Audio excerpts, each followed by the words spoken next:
Muy bien, voy a pasarles una fotografía en Telegram del problema que vamos a hacer ahora.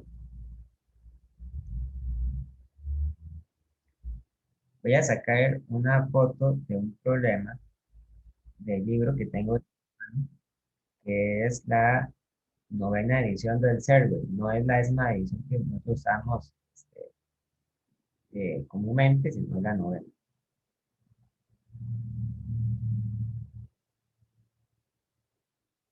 Porque, bueno, solo por eso, no es por una razón especial, es porque es el libro que tengo a disposición.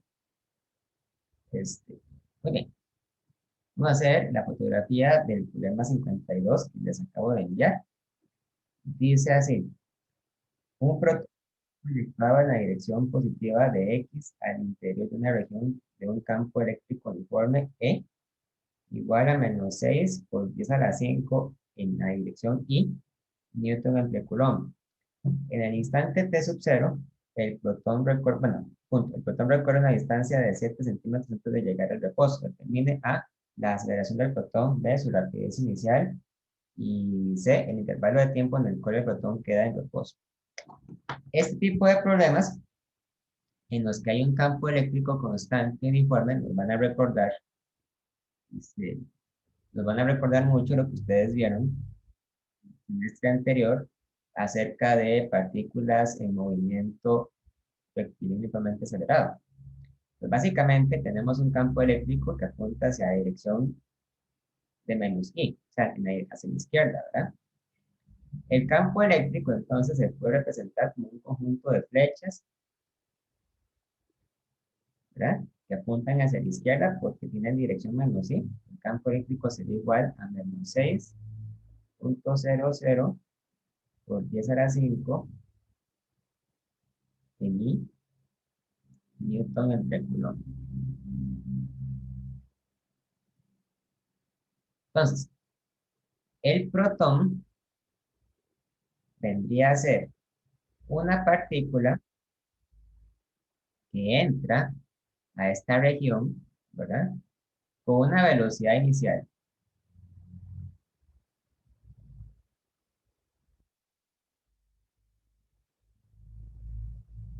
Recorre cierta distancia y se detiene, ¿verdad? Es decir, alcanza una velocidad final de cero.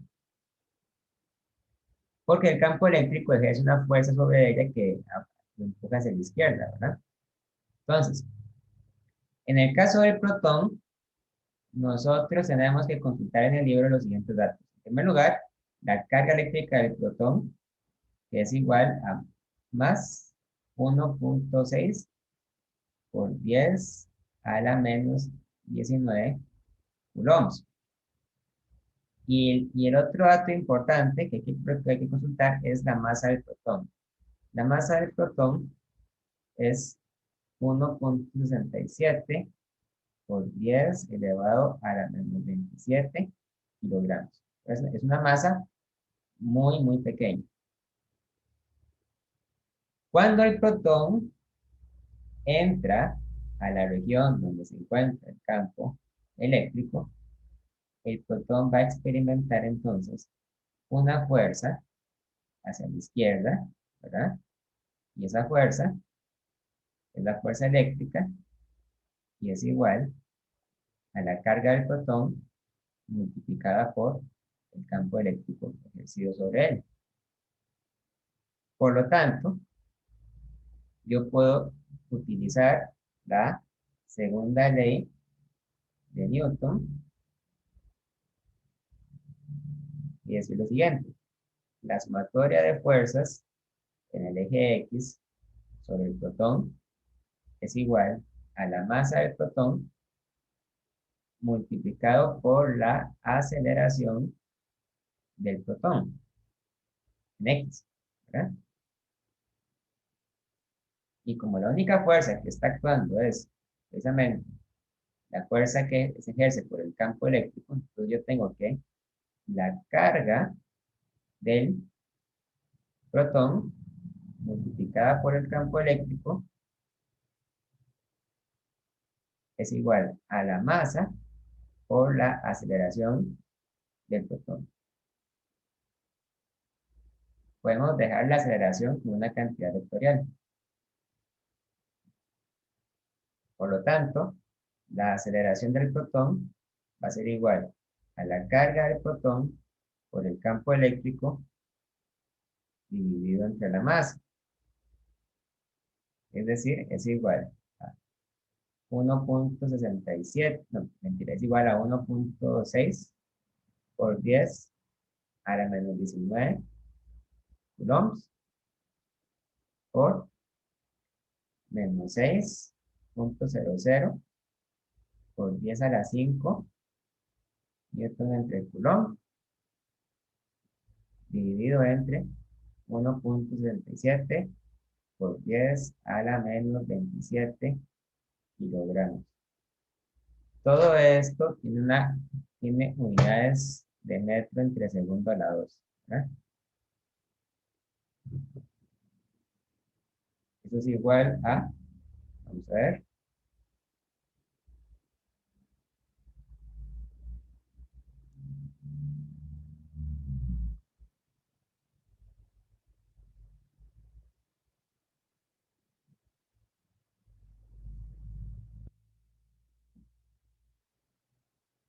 menos 5.75 por 10 elevado a la 13 metros entre segundo al cuadrado en I, ¿verdad? Ok. El hecho de que dé negativo, lo que quiere decir simplemente es que la fuerza o la aceleración apuntan hacia la izquierda, por lo tanto el protón está acelerando. Esta sería entonces la aceleración.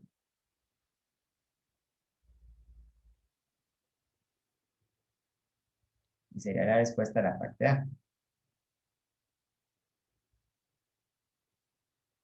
Muy bien. Luego, en la pregunta B dice, ¿en qué intervalo de tiempo el protón alcanza esta rapidez? El protón alcanza, pero la pregunta B dice, ¿cuál fue la rapidez inicial? Muy bien. Sabemos que entonces el protón logra recorrer una distancia de igual a 7 centímetros. Entonces, esto que está acá es como un problema de movimiento acelerado, ¿verdad? Simplemente tenemos que anotar los datos y encontrar las cantidades que me hacen falta. Entonces, yo sé que en este caso, la aceleración en el eje X va a ser el valor que yo calculé antes, que es de menos 5.75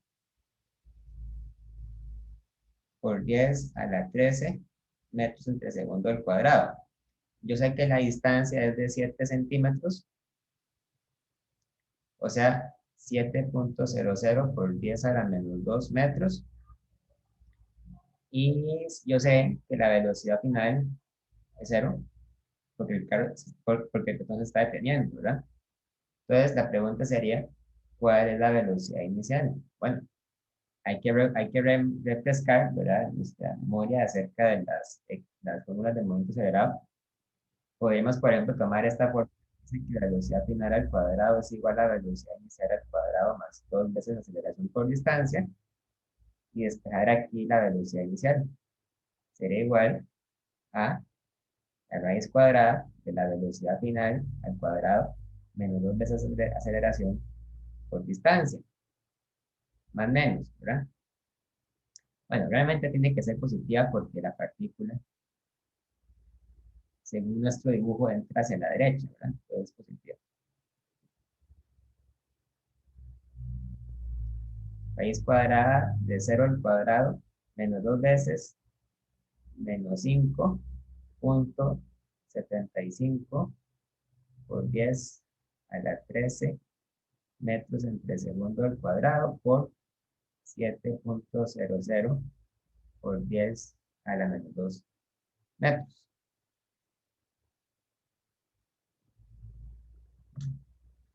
y eso es igual a,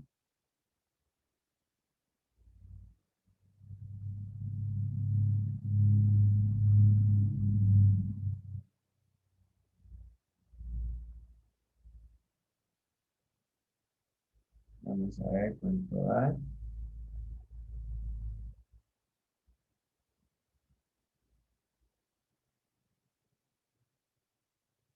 2,84 por 10 a la 6 metros entre segundo. Es una velocidad muy, muy alta porque las partículas subatómicas, como los protones, al ser tan ligeras, se pueden mover fácilmente a grandes velocidades.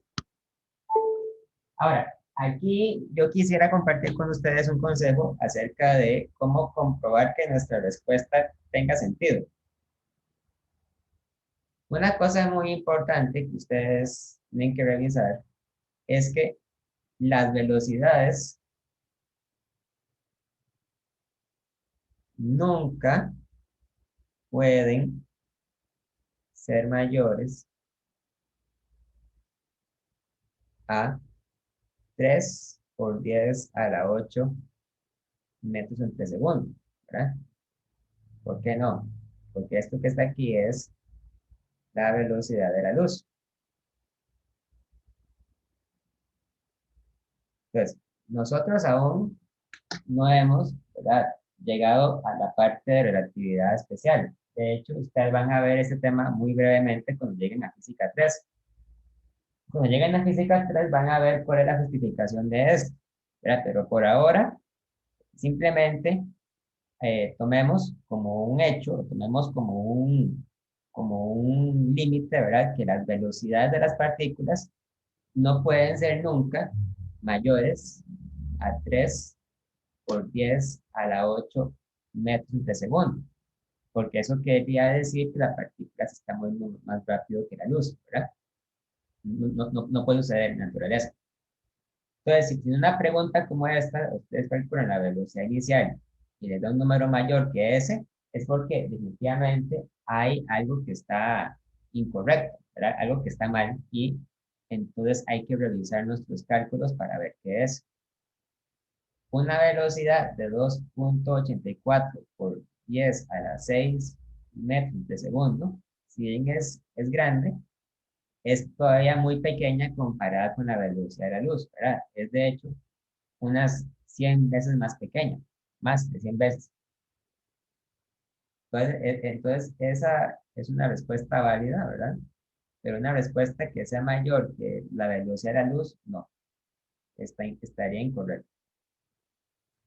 ¿De acuerdo? ¿Alguna pregunta, alguna duda?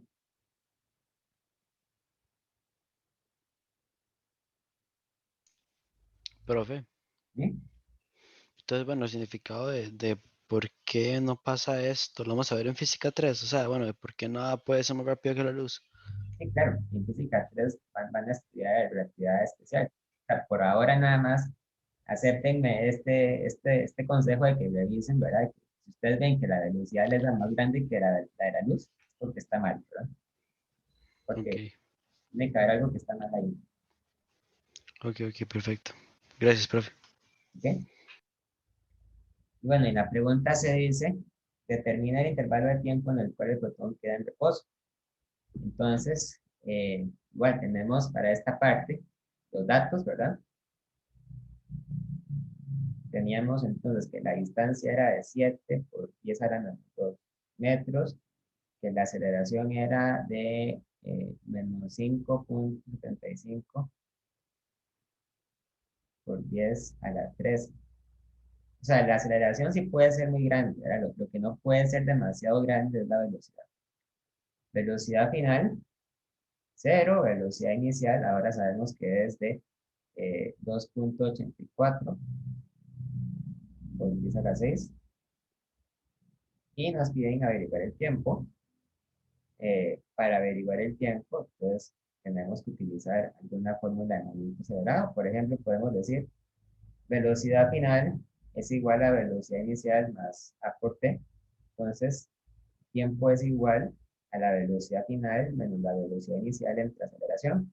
Entonces es igual a 0 menos 2.84 por 10 a la 6 entre menos 5.75 por 10 a la menos, perdón, por 10 a la 13, 13 metros entre segundo al cuadrado. Y eso da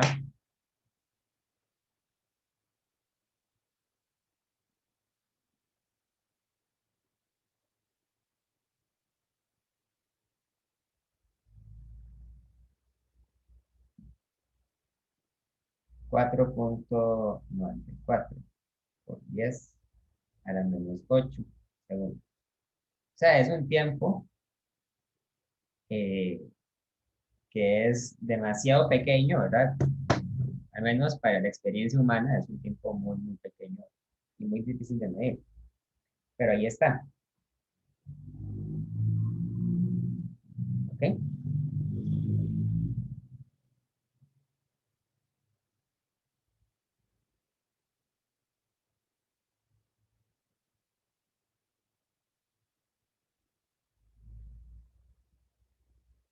Muy bien. ¿Alguna pregunta, alguna duda?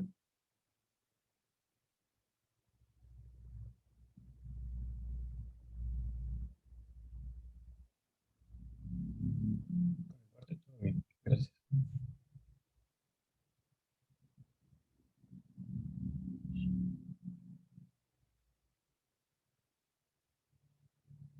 Vamos con otro, entonces. Voy a ponerles otro problema de este libro, 57.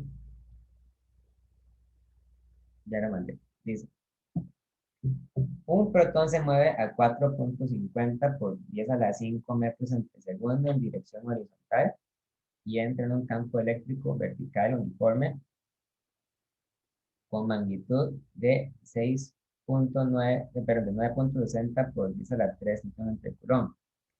Si ignora cualquier efecto gravitacional, determine A, el intervalo de tiempo requerido para que el protón recorra 5 centímetros horizontalmente. B, su desplazamiento vertical durante el intervalo de tiempo que viaja los 5 centímetros horizontalmente. C, las componentes horizontales y verticales de su velocidad después de haber recorrido 5 centímetros horizontalmente. Este problema recuerda mucho a un problema de movimiento parabólico. Nada más que hay que tener cierto cuidado porque hay algunas diferencias. Ok, el problema dice que hay un campo eléctrico que apunta verticalmente. Uno puede suponer que eso quiere decir que apunta verticalmente hacia arriba, porque no dice lo contrario, ¿verdad? Entonces, el campo eléctrico es un vector y es igual a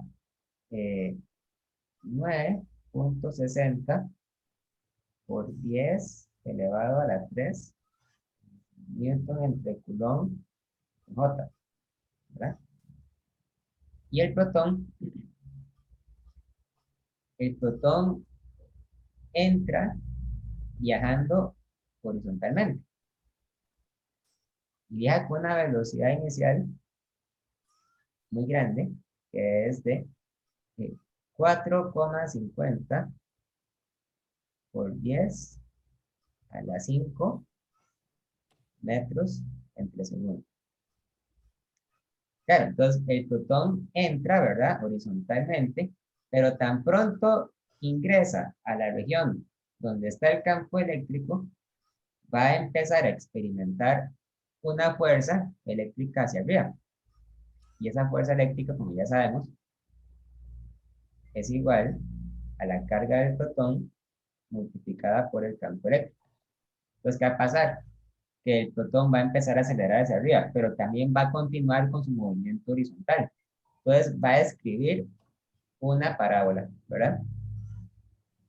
Pero es una parábola hacia arriba, porque la fuerza que lo empuja va hacia arriba. Entonces, es como si el protón estuviera cayendo hacia arriba, por decirlo de alguna manera, ¿verdad?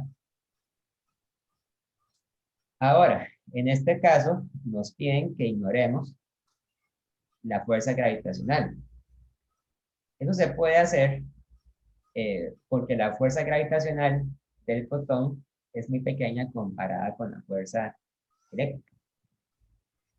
Entonces nos dicen, ¿qué sucede cuando el protón recorre una distancia horizontal de 5 centímetros?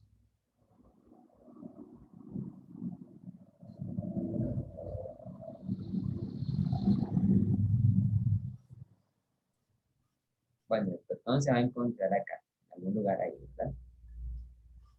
Entonces, primera pregunta, dice el intervalo de tiempo requerido para que el protón recorra 5 centímetros horizontalmente, ¿verdad?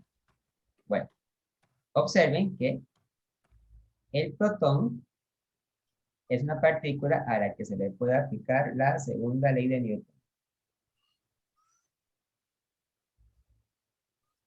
Yo puedo decir que la sumatoria de fuerzas en el eje X de la partícula es igual a la masa del protón por la aceleración en el eje X. Pero vean una cosa, el protón experimenta una fuerza hacia arriba únicamente. No existe ninguna fuerza horizontal. Entonces, la sumatoria de fuerzas es igual a 0, y por lo tanto 0 es igual a la masa del protón por la aceleración. Por lo tanto, la aceleración en el eje X es igual a 0. Entonces, eso quiere decir, básicamente, que la componente horizontal de la velocidad es constante. La velocidad en X siempre va a ser igual a este dato que está acá. Siempre va a ser igual a 4,50 por 10 a la 5 metros entre segundo. Y como la velocidad en X es constante, es válido utilizar la fórmula que dice que velocidad es igual a la distancia entre tiempo. Y entonces el tiempo es igual a la distancia entre la velocidad. La distancia son 5 centímetros, entonces es igual a 5.00 por 10 a la menos 2 metros, dividido entre la velocidad que era de 4.50 por 10 a la 5 metros entre segundo. Y esto nos va a dar un tiempo que es muy, muy pequeñito, ¿verdad?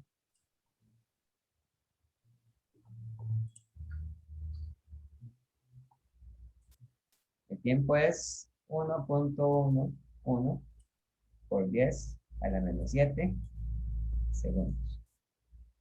Ahí está. Ese es el tiempo que le toma al protón recorrer 5 centímetros horizontalmente.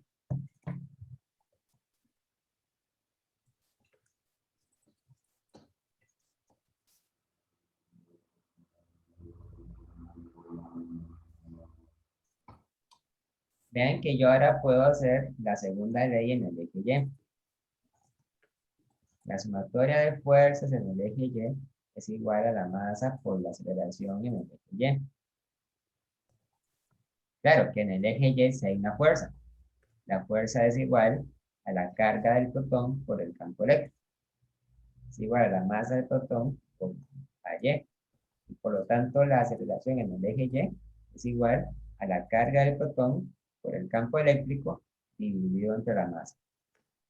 Recordemos entonces que la carga del protón era más 1.6 por 10 a la menos 19 coulombs y la masa del protón es 1.67 por 10 a la menos 27 kilogramos.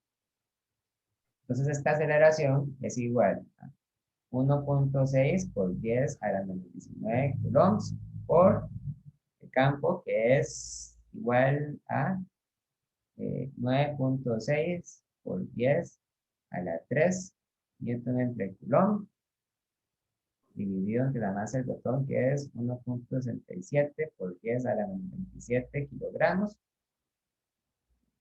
Y eso es igual a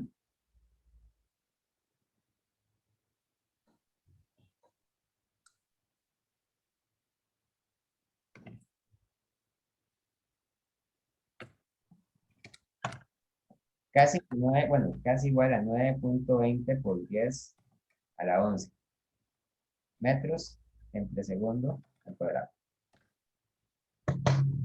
Este dato va a ser muy importante en lo que vamos a hacer después, ¿verdad? Hasta este punto, ¿hay alguna duda, alguna pregunta?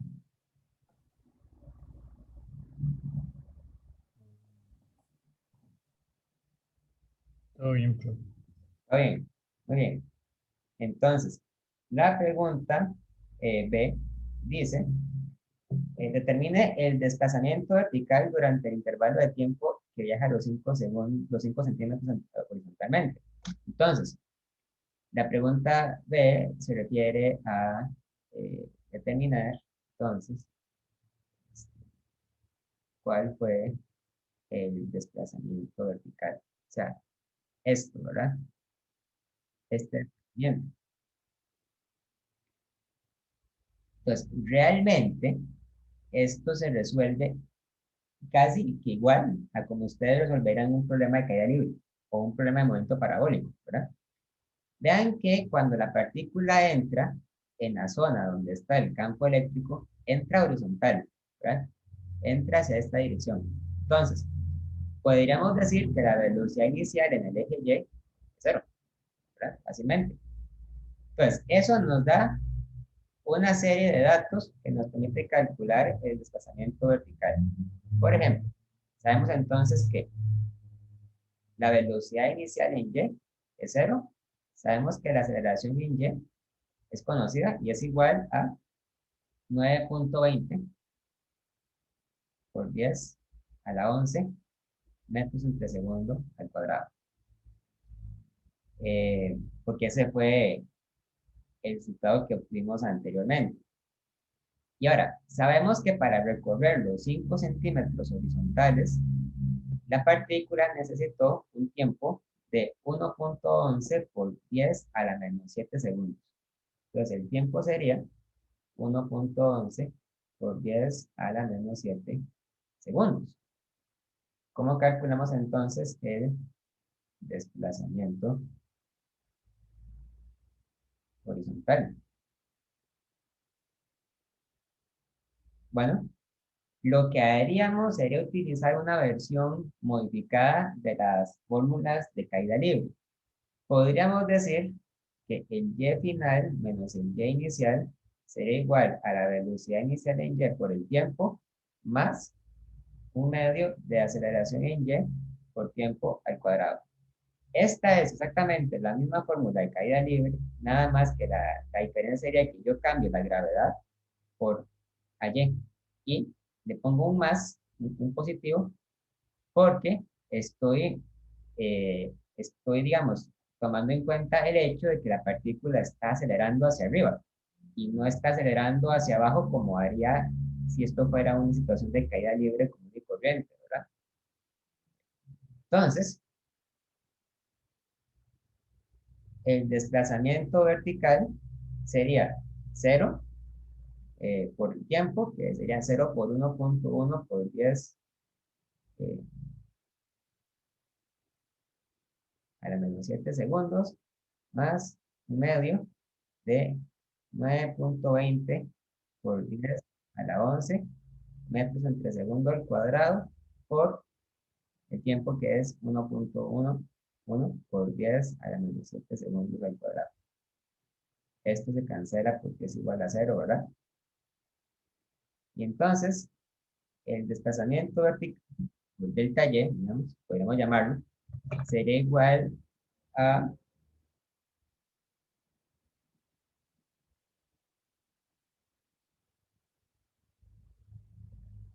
vamos a ver cuánto da eso,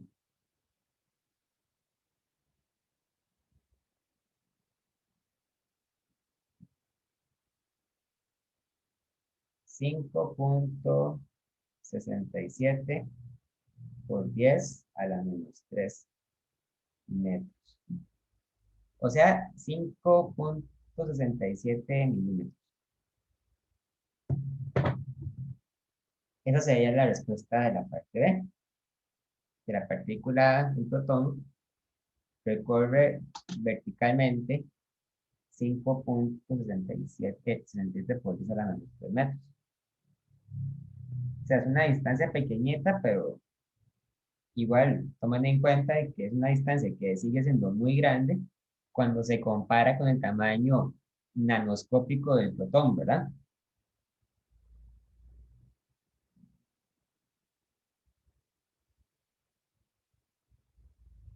¿De acuerdo? ¿Alguna duda, alguna pregunta? Sí, cuando tenemos, por ejemplo, que si la partícula estuviese sufriendo gravedad, sé que no afectaría bien, o por lo menos alguna otra fuerza. La aceleración que produce esas fuerzas, podríamos ponerlo como sumatorias de fuerzas, sumatorias de aceleraciones en esa fórmula, o hay que analizarlo de otra forma. O sea, sería sumatoria de fuerzas, digamos, si yo hipotéticamente, digamos, hipotéticamente, si yo tomara en cuenta la gravedad, yo hubiera tenido que decir sumatoria de fuerzas en Y igual a masa del protón por aceleración en Y. Entonces hubiera puesto la fuerza eléctrica menos el peso igual a la masa del protón por aceleración. Entonces, la aceleración en Y hubiera sido la carga del protón por el campo eléctrico entre la masa del protón menos la gravedad de la Tierra, ¿verdad? Pero, o sea, exactamente porque es que yo puedo decir que la aceleración de la gravedad no es importante. Bueno, porque este número que está acá, esta fracción, es esto, ¿verdad? Es 9,20 por 10 a la 11. Y la gravedad, la gravedad es 9,8. Entonces, si usted llega y le resta la gravedad, eso no es nada, o sea, no es nada importante, ¿verdad? O sea, la gravedad de la Tierra es unos 11, 10, 11 órdenes de magnitud más pequeños que la aceleración que gana el protón por el campo eléctrico. Por eso se puede ignorar, ¿verdad?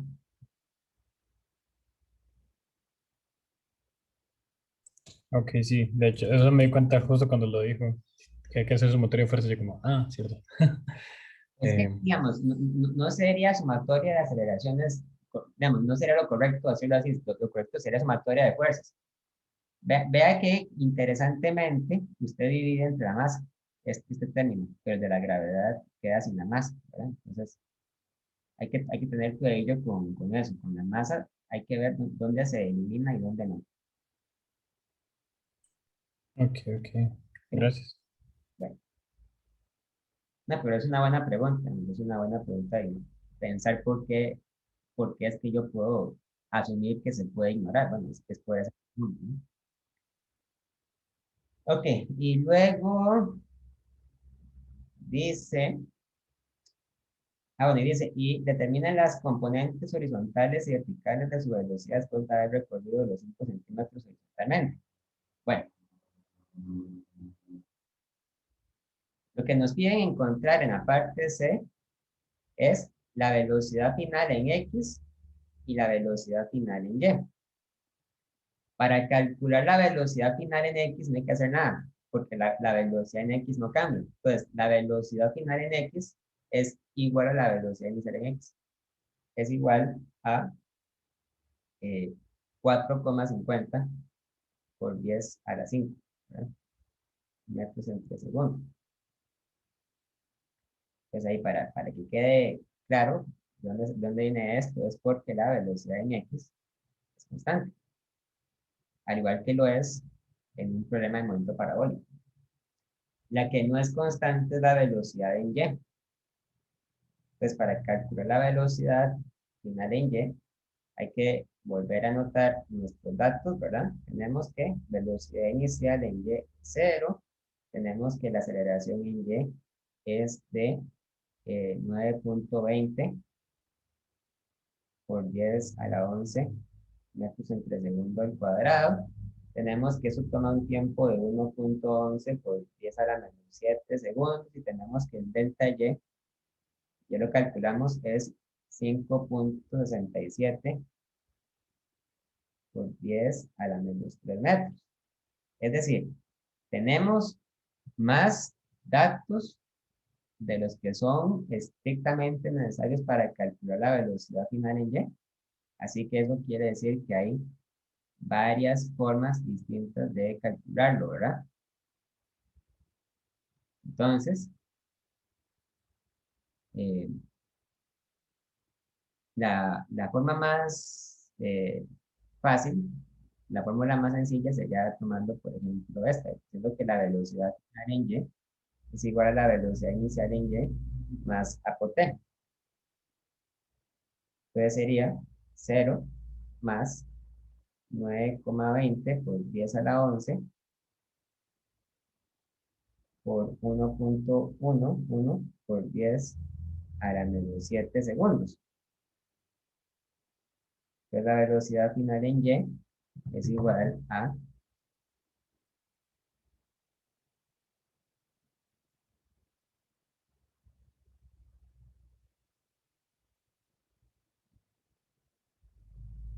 1,02 por 10 a la 5 metros entre segundo. ¿Ya?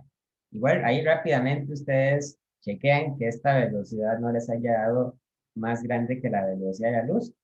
Como no da más grande que la velocidad de la luz, eso quiere decir que eso está, que eso, o sea, eso quiere decir que es una respuesta aceptable, ¿verdad? No necesariamente quiere decir que es correcto, pero quiere decir que es un valor que es científicamente posible, ¿verdad?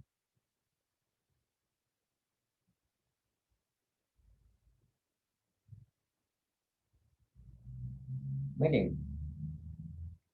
¿Alguna duda, alguna pregunta?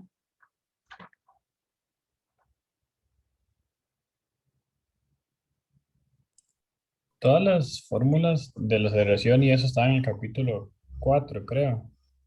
Sí, eso es lo primero que ustedes ven en Física 1, ¿verdad? Eso está en el capítulo, creo que es el capítulo 4, así, del primer volumen del survey. Ahí está. Ok, ok. No, para escribir las fórmulas, porque bueno, después de tanto, ¿verdad? Ok, bien.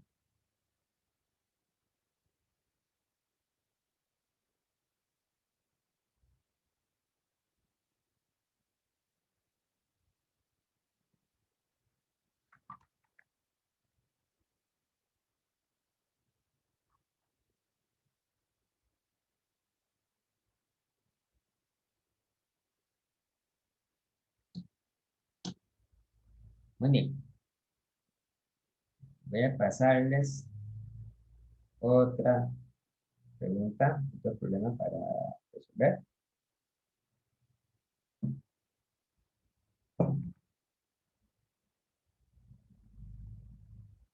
El 29.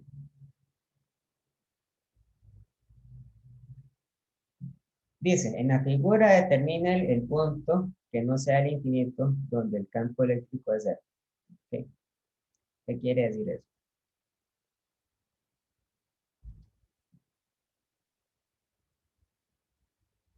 Yo tengo una línea horizontal y tengo dos partículas. La partícula roja y la partícula azul.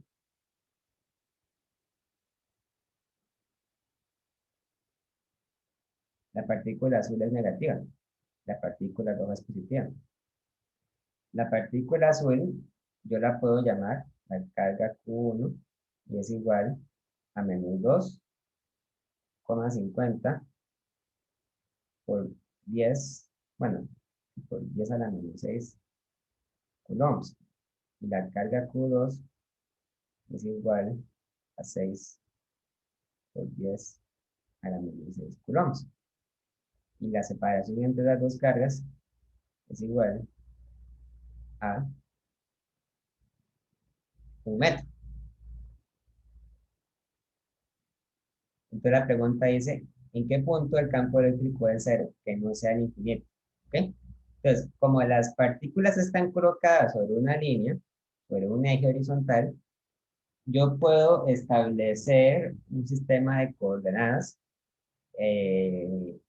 a lo largo de este eje. Yo puedo decir que esto es el eje X. Y yo podría inclusive decir arbitrariamente que la partícula azul se encuentra en X igual 0. Y la partícula roja se encuentra en X igual a 1 metro. Ahora bien, no hay ninguna razón especial para esto, ¿verdad? Yo también pude haber puesto el 0 donde está la partícula roja y haber dicho que la partícula azul se encuentra en X igual menos 1 metro. O hubiera podido haber puesto mi sistema de coordenadas a la mitad de camino entre las dos, ¿verdad?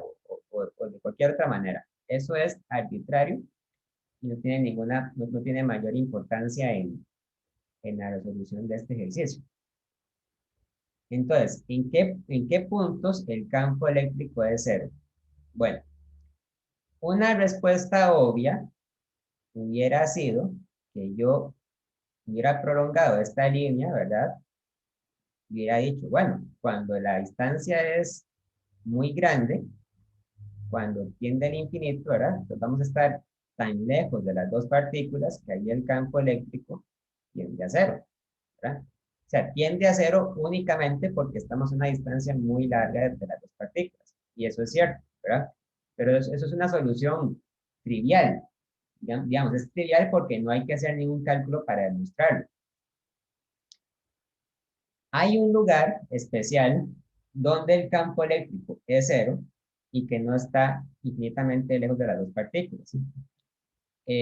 ¿Cómo lo puedo saber? Bueno, recordemos que una partícula positiva genera un campo eléctrico que apunta radialmente hacia afuera. Entonces, la partícula roja genera un campo eléctrico que viaja hacia estas direcciones, ¿verdad?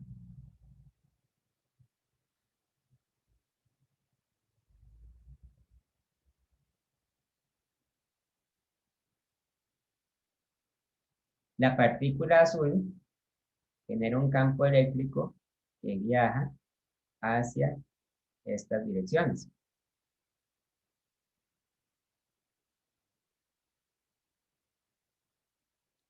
Llamemos a esto el campo eléctrico E1 y llamemos a este el campo eléctrico E2.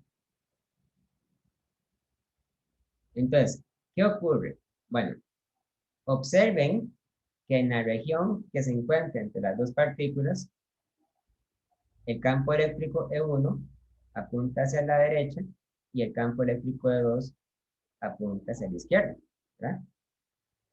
Entonces, eso quiere decir que muy probablemente exista algún punto entre las dos partículas donde el campo eléctrico E1 se contrarresta con el campo eléctrico E2. La cosa es determinar exactamente en dónde sucede eso, ¿verdad? Entonces, recordemos que el campo eléctrico generado por una partícula puntual es igual a la constante de Coulomb por la carga de la partícula dividido entre la distancia al cuadrado en la dirección radial, ¿verdad? Entonces, si yo estoy en este punto, yo lo que puedo hacer es establecer la distancia que hay entre la partícula azul y el punto y establecer también la distancia que hay entre la partícula roja y el punto.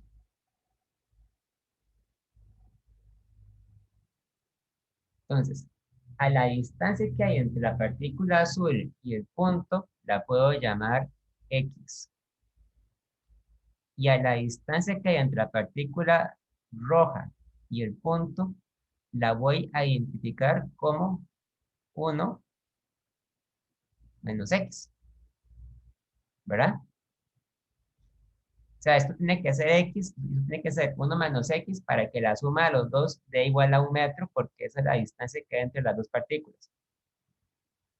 Entonces, la componente horizontal del campo eléctrico de la partícula 1 sería la constante de Coulomb por la carga Q1 dividido entre X al cuadrado. La componente horizontal del campo eléctrico de la partícula Q2, por otro lado, es negativa porque apunta hacia la izquierda. Entonces sería menos la constante de Coulomb por la carga Q2 dividido entre 1 metro menos X entre paréntesis elevado al cuadrado, ¿verdad? Porque todo esto que está aquí dentro de este paréntesis corresponde a la distancia entre el punto y la partícula, ¿verdad? Mientras aquí esto sería la distancia, solo la X, aquí sería 1 metro menos X. Yo quiero encontrar el lugar donde E1, X, donde E1X más E2X es igual a 0. Entonces yo quiero encontrar el lugar donde K por Q1 entre X al cuadrado menos K por Q2 entre 1 metro menos X al cuadrado es igual a 0. Entonces, hasta ahí lo que he hecho ha sido plantear el problema.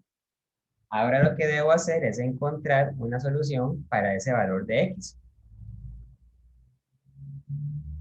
Entonces lo que puedo hacer primero es pasar esta fracción al lado derecho.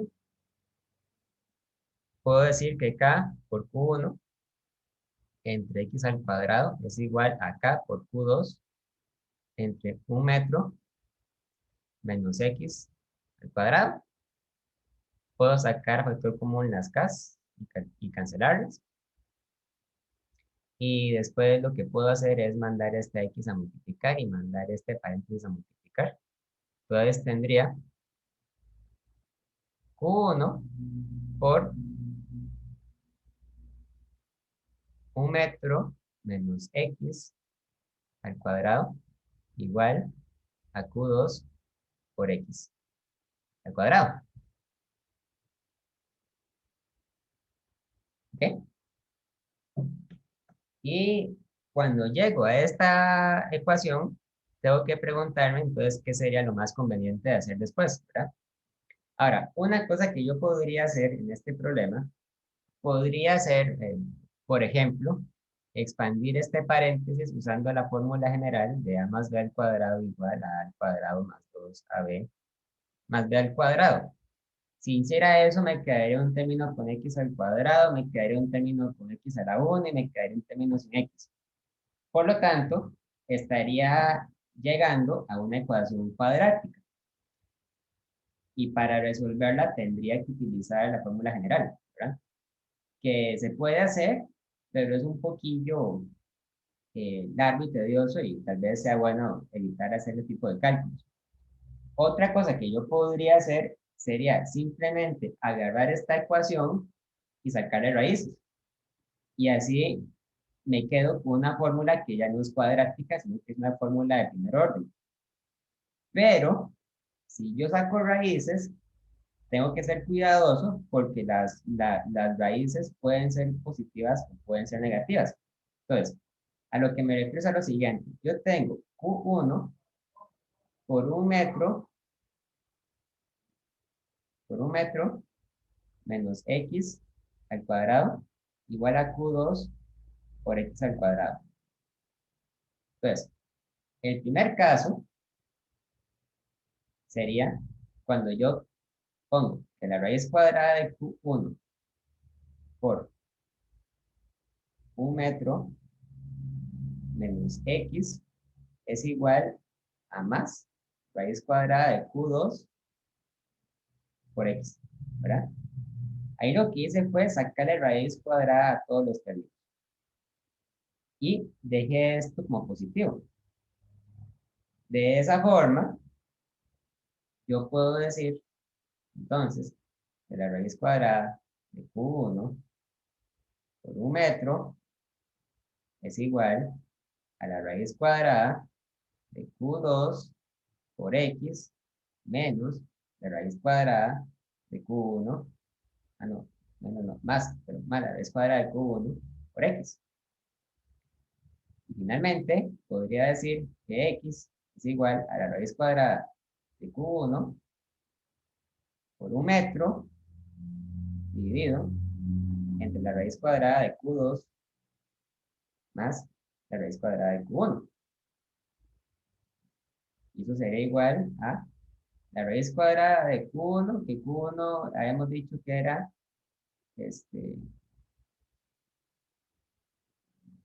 valor absoluto, ¿verdad? Voy a poner todo esto en valor absoluto.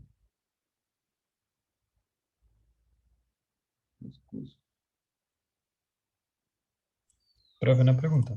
¿Sí? Y ya que teníamos la partícula negativa, ¿no sería también el campo eléctrico respectivo negativo? Es que no es que el campo sea negativo, recuerda que el campo es un vector. Entonces, lo que quiero decir es que el campo apunta hacia la izquierda o hacia la derecha, ¿verdad? Ah, no, ajá. ¿Y por qué el...? Mira, tienes toda la razón. Aquí No. cometí un error. Sí, porque si la partícula es negativa, aquí cometí un error, sí, chicos, perdón, tienes toda la razón. Si la partícula es negativa, el campo eléctrico más bien entra hacia la partícula.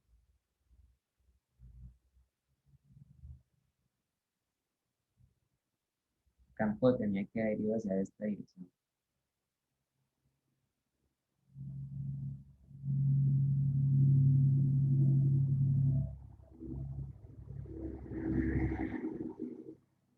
Ok, no, está mal entonces, tenía que haber ido hacia esa dirección.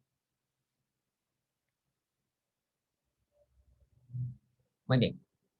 Entonces, sí, el punto donde el campo se cancela no está en el centro, porque vea que en el centro, los dos campos apuntan hacia la izquierda.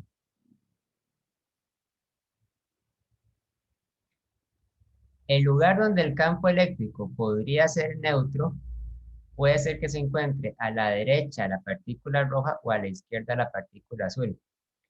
Porque a la derecha de la partícula roja, el campo azul sigue apuntando hacia la izquierda, pero el campo rojo apunta hacia la derecha.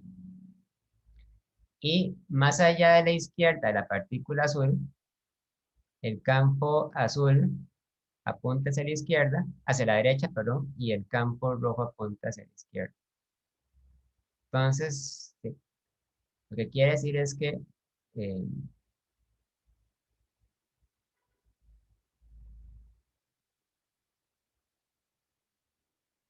aquí se puede cancelar.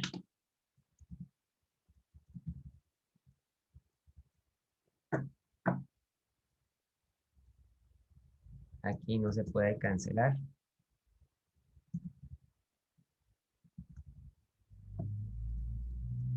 Aquí sí se puede cancelar.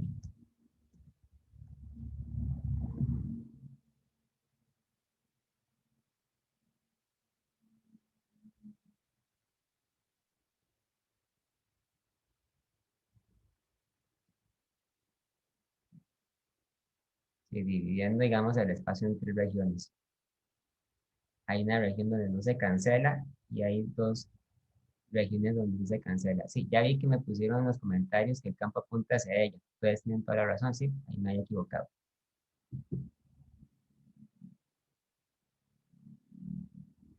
Toda la razón.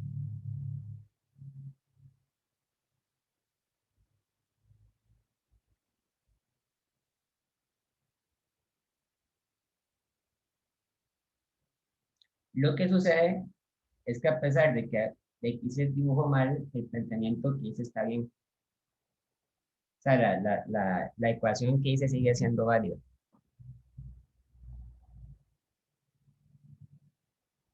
Porque igual yo cuento la distancia en X a partir de la partícula azul. mientras que la distancia a partir de la partícula roja sería 1 metro menos x. Entonces, voy a encontrarme que el valor de x tiene que ser o menor a 0 o mayor a 1 metro. Vamos a ver qué tal me sale entonces. Ok. Entonces, aquí estamos calculando la raíz cuadrada de Q1 por 1 metro entre la raíz cuadrada de Q2 más la raíz cuadrada de Q1. Entonces, la raíz cuadrada de Q1 es la raíz cuadrada del valor absoluto de 2.5 por 10 a la menos 6 coulombs.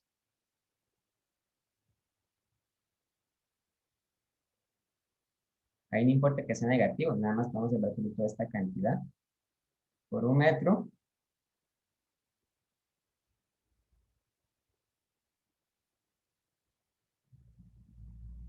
Este, vamos a ver, tiene sentido esto.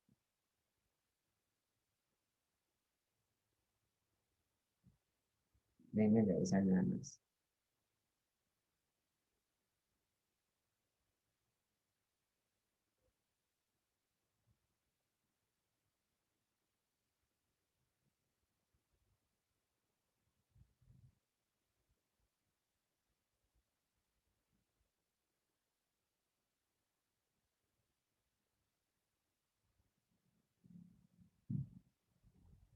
Dividido entre la raíz cuadrada de Q2, que es entonces la raíz cuadrada de 6 por 10 a la menos 6 coulombs, más la raíz cuadrada de Q1, que sería menos 2 por 10 a la menos 5 coulombs. Y eso es igual a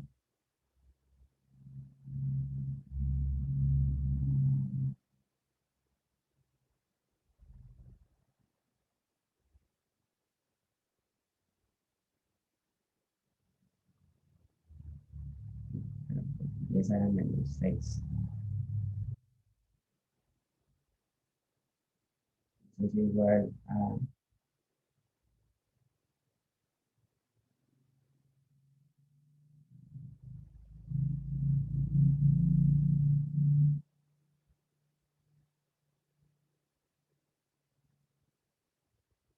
0,392 metros.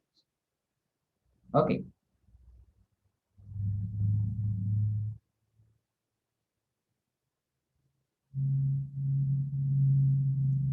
Ahí tendríamos que revisar si esta solución tiene sentido. Ahora, esta posición no tiene sentido porque x igual 0.392 metros se encuentra a medio camino entre las dos, ¿verdad? Aquí sería x igual a 0.392 metros.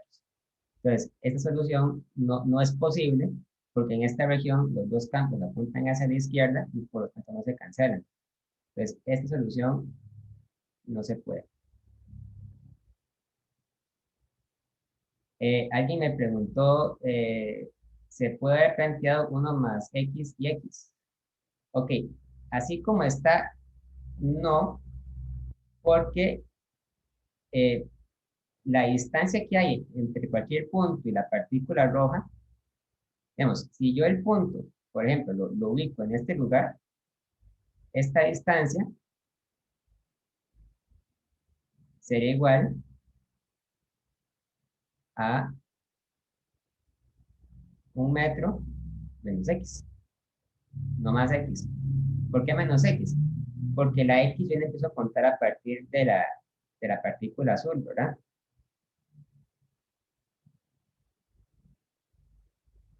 Entonces, sería la diferencia, sería que usted agarre 1 metro y le saca la x, pero sería entre un valor absoluto, ¿verdad?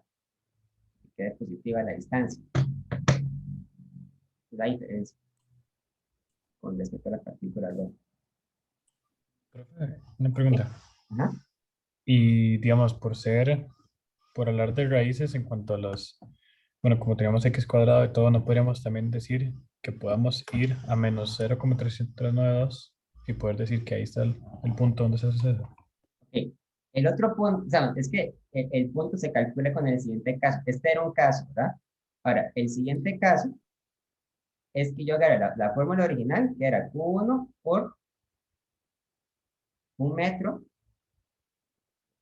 menos X al cuadrado igual a Q2 por X al cuadrado. Y saco raíz. Entonces sería raíz cuadrada de Q1 por un metro menos X igual a menos raíz cuadrada de Q2 por X.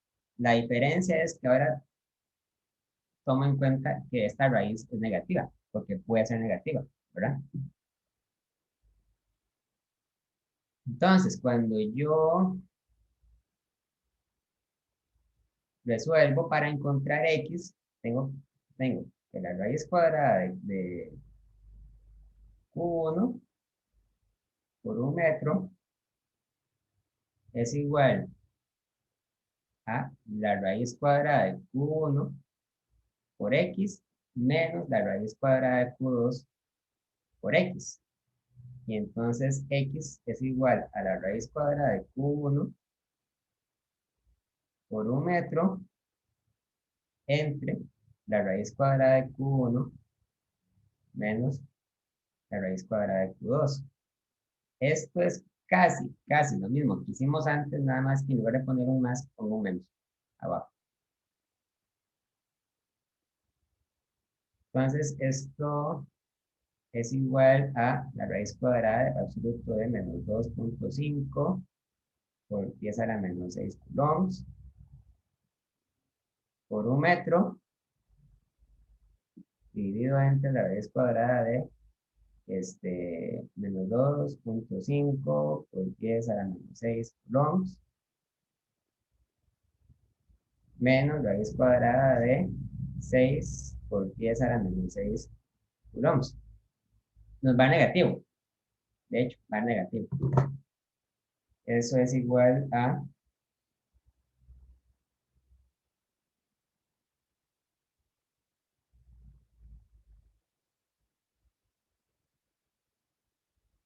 menos 1.82 metros.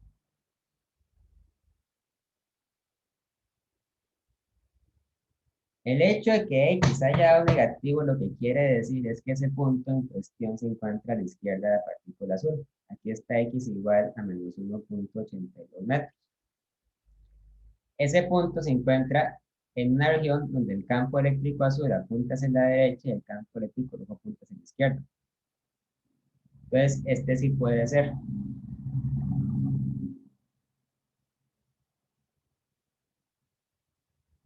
La respuesta correcta sería entonces que el campo eléctrico total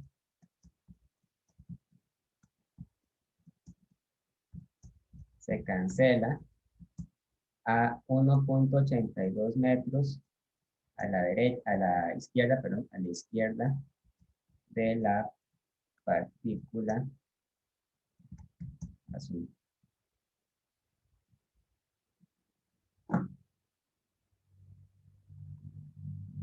En ese lugar, el campo eléctrico se cancela. El campo de las dos partículas se cancela, quiero decir.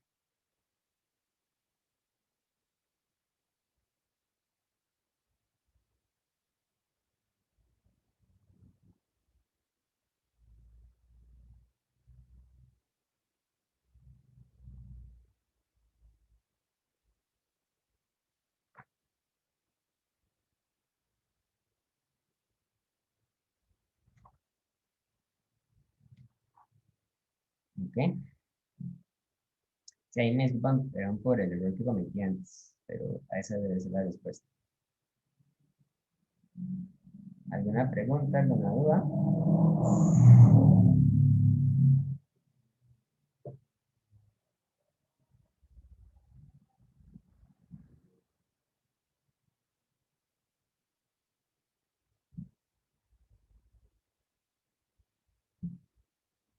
No, profe, todo bien. Ok. Hagamos otra, entonces.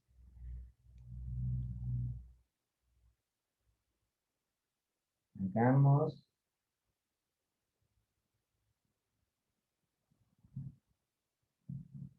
Hagamos la pregunta 16. Bueno, se las paso.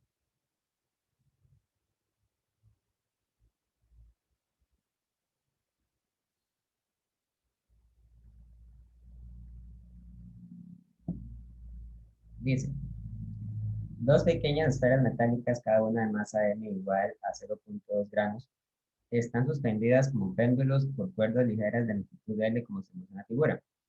A las esferas se les da la misma carga eléctrica de 7,2 nanocoulombs y se equilibran cuando cada cuerda está en un ángulo de 5 grados con la vertical.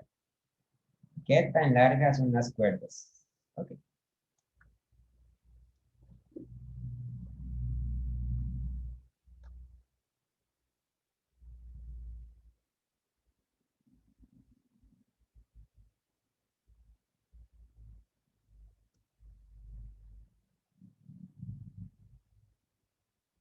Tenemos la línea horizontal, el techo, digamos,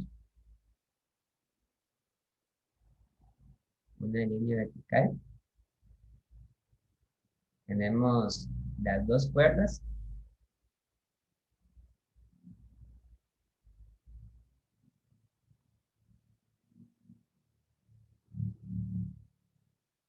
Y las esferas.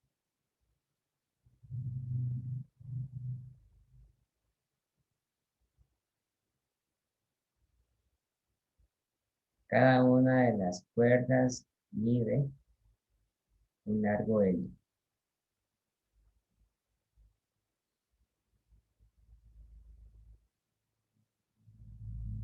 Y se encuentran a un ángulo θ con respecto a la vertical de 5 grados. Entonces, lo que tenemos que hacer primero es identificar cuáles son las fuerzas que experimentan cada una de las esferas en sus correspondientes marcos de referencia, ¿verdad? Por ejemplo, la partícula de la derecha experimenta las siguientes fuerzas. Experimenta el peso hacia abajo, experimenta la tensión a lo largo de la dirección de la cuerda y experimenta también una fuerza de repulsión con la esfera que tiene a la par, ¿verdad? Como es una fuerza de repulsión, de apuntar hacia el eje X positivo. Si yo hiciera el mismo diagrama para la partícula a la izquierda, me quedaría igual. Entonces no tendría mucho sentido hacerlo porque sería redundante.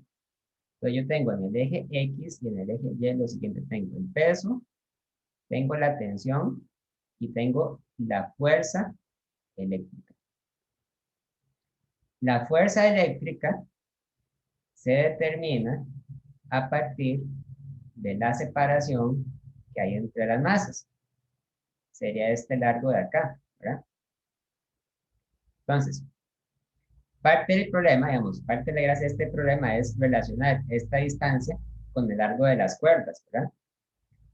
Ahora, ustedes pueden ver que si ustedes completan los triángulos, ¿verdad? Se darán cuenta que este lado de acá mide R medios y este mide R medios. Y el seno de θ es igual al cateto opuesto entre la hipotenusa. El cateto opuesto es R medios, la hipotenusa es L. Por lo tanto, R es igual a R es igual a 2 veces L por el seno de θ. ¿Ok? 2 veces L por el seno de θ corresponde a la distancia entre las dos esferas.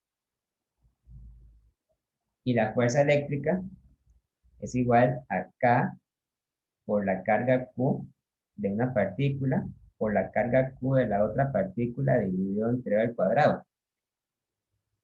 Como las dos cargas son iguales, esto simplemente es igual a K por Q al cuadrado dividido entre 4 por L al cuadrado por el seno al cuadrado de θ. ¿Bien?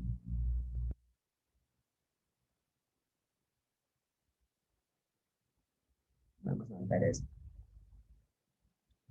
Bien, primero voy a aplicar la segunda ley de Newton en el eje Y. Entonces digo, sumatoria de fuerzas en el eje Y es igual a la masa por la aceleración en Y. Pero como estamos asumiendo que esta es una posición de equilibrio, pues vamos a decir que la aceleración en el eje Y va a ser igual a 0, porque no se mueve, ¿verdad? Y la sumatoria de fuerzas corresponden a la componente vertical de la tensión, que sería tensión por el coseno de zeta, ¿verdad? Menos el peso, igual a 0. Por lo tanto, la tensión es igual al peso dividido entre el coseno de zeta. Bueno, donde, por cierto, no tenemos esos datos, la masa es de 0,2 gramos y la carga Q es de 7,2 nanocoulombs. Ahora, vamos a utilizar la segunda ley de Newton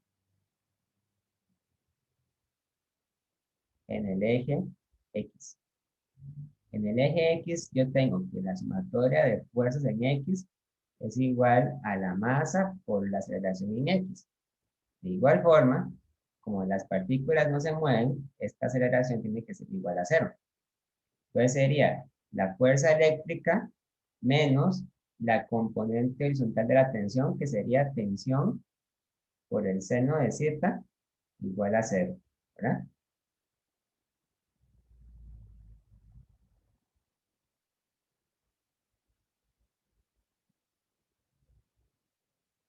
Ahora, esta fórmula es equivalente a decir que K por Q al cuadrado entre 4L al cuadrado seno al cuadrado de zeta es igual a la tensión por el seno de zeta.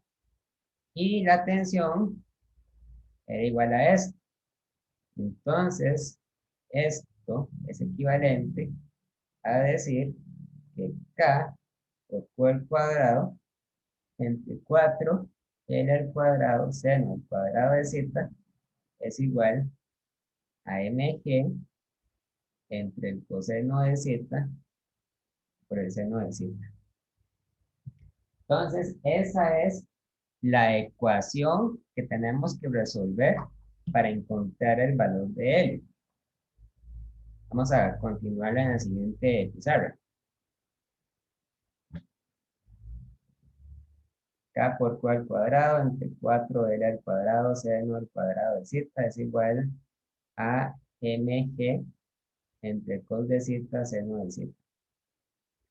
Yo quiero despejar L al cuadrado, entonces vamos a decir que L al cuadrado es igual a K por Q al cuadrado entre 4 seno al cuadrado de zeta por coseno de zeta entre mg seno de zeta. K por Q al cuadrado por el coseno de zeta dividido entre 4 mg seno a la 3 de zeta. Y por lo tanto, L sería la raíz cuadrada de todo eso.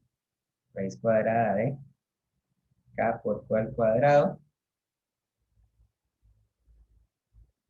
por coseno de zeta entre 4 mg seno a la 3 de zeta.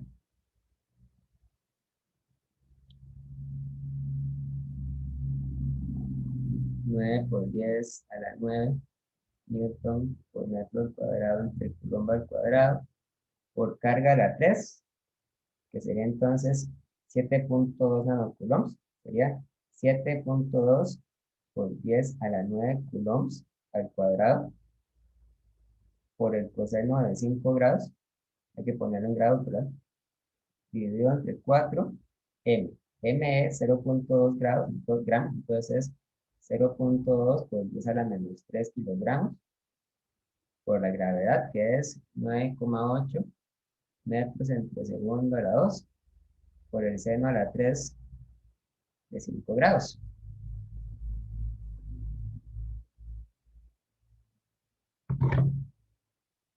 Eso es igual a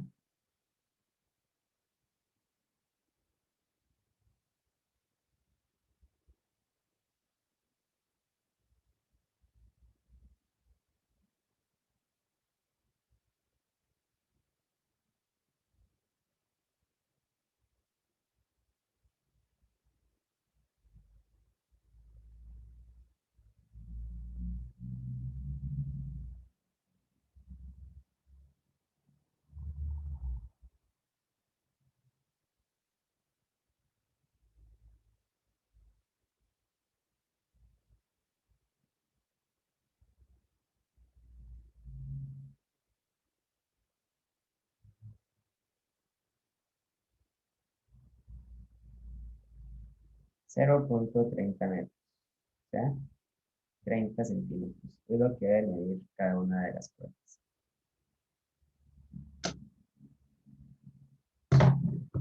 ¿Ok?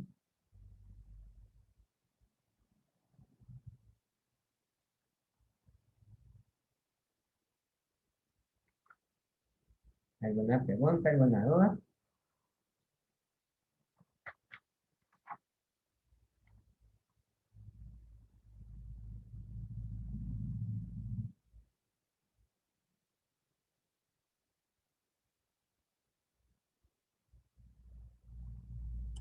Por mi parte, todo bien, profe. Está bien, ok. Profe, perdón, ¿verdad que tenemos quiz la próxima semana, verdad? Sí. Ok, ok.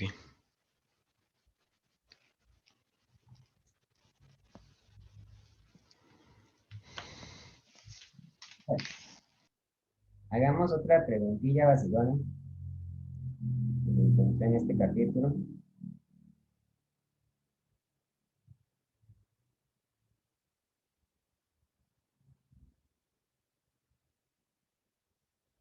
Dice, bueno, ahí está, ya digo. Consideren un número infinito de partículas idénticas, cada una con carga Q, colocadas a lo largo del eje X a distancias A, 2A, 3A, 4A, etcétera, etcétera, desde el origen.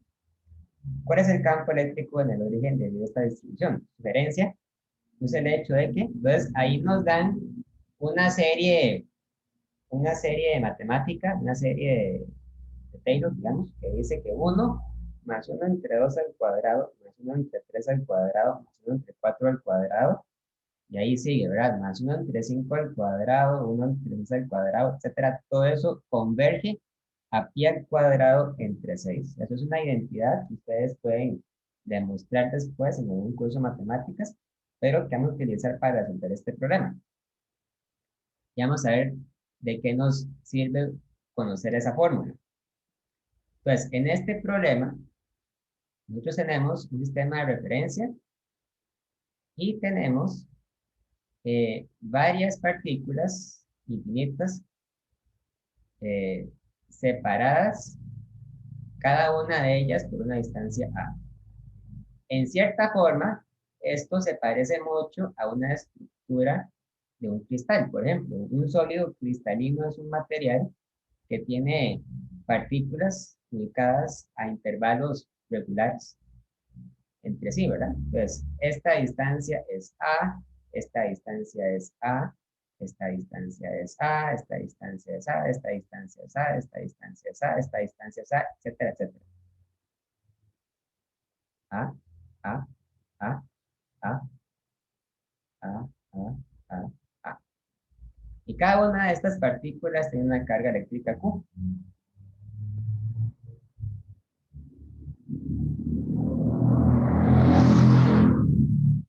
Y yo quisiera medir el campo eléctrico justo en el origen, o sea, justo aquí, en X igual 0, ¿verdad? Si asumimos que las cargas son todas positivas, por decir algo, entonces los campos eléctricos van a apuntar hacia la izquierda, campo producido por esta. el campo producido por esta, el campo producido por esta, y etcétera, etcétera. Pues vamos a suponer, ¿verdad? Bueno, que esta va a ser la partícula 1,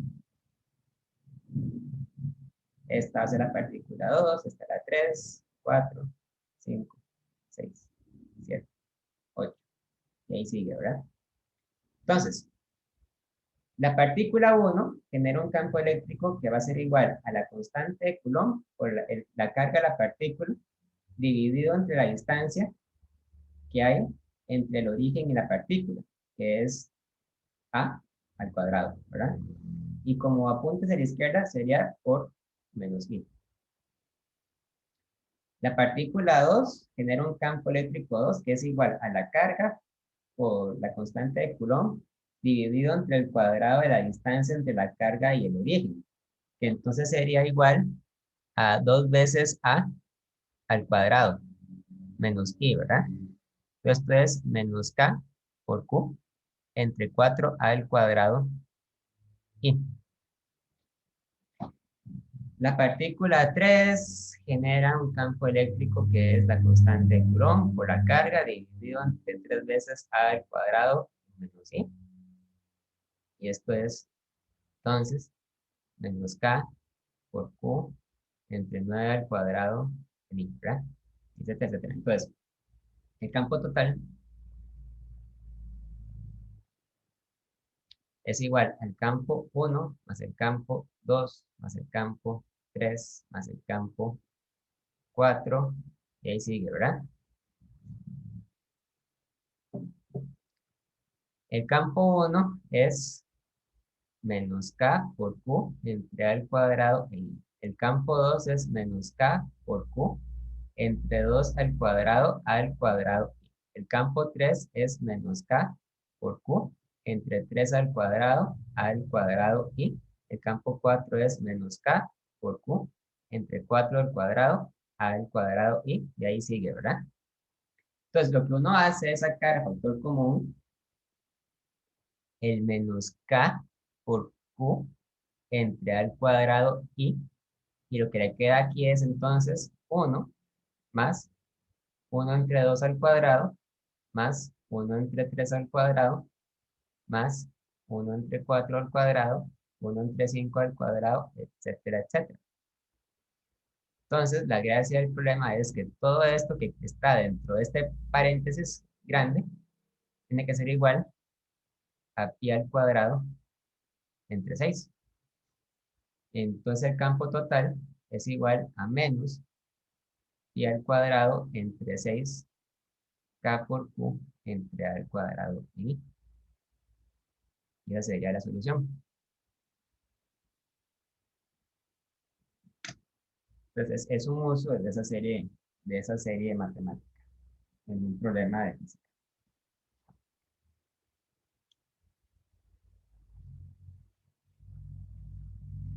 ¿Ok?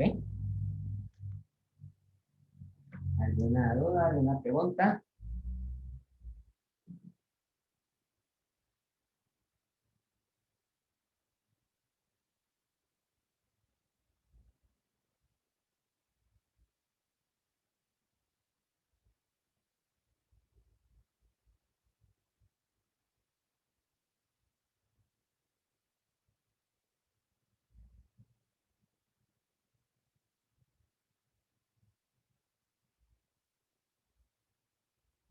Bueno, entonces si quieren dejémoslo hasta acá.